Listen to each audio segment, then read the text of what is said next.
farm is just under 3,000 hectares in size.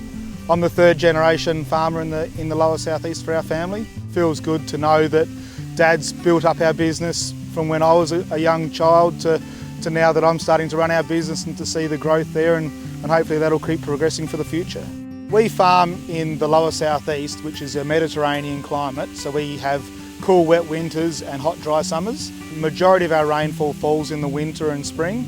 It's very much a good sort of area for growing a lot of grass for our animals and the crops that we can sort of harvest in the summer. Because we're in a high rainfall zone area, it gives the ability for our business to diversify across the number of different commodities that we grow. We're very much a mixed farm. We're farming sheep, cattle, and also involved in cropping as well, so very diverse operation. A lot of the products and commodities we grow on our farm here end up in all other parts of the world. Now, we can have beef end up in Europe, and we can have pulse crops, the broad beans, end up in China, or other Asian countries. Very much what we grow in our little part of Australia here can end up in all different parts of the world.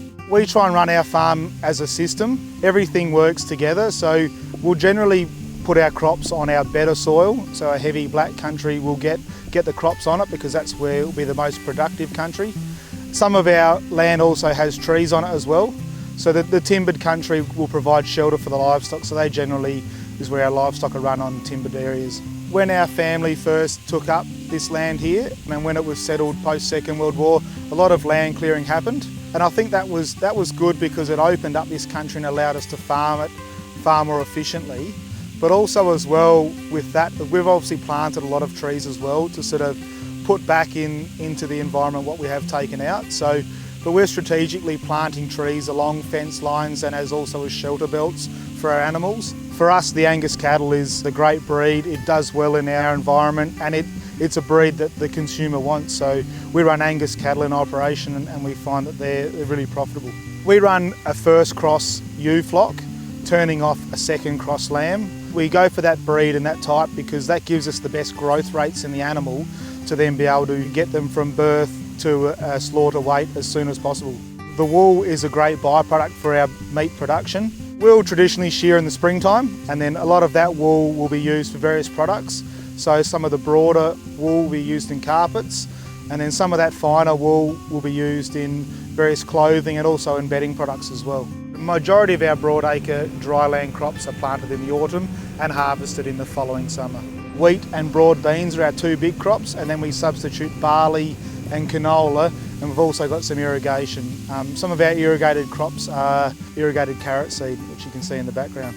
We're really irrigating these crops now to keep a soil moisture profile that's nice and full, so these crops can actively grow and flower during the summer. We have 2 full-time staff on the farm.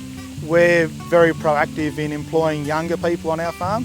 I think they display a lot of enthusiasm for the job and the willingness to learn as well and to adopt the new technologies that are available.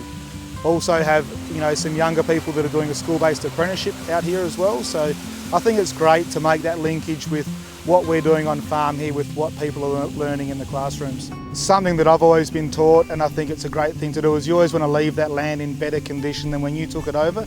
So we're always using modern farming methods to make sure that the land is always improving.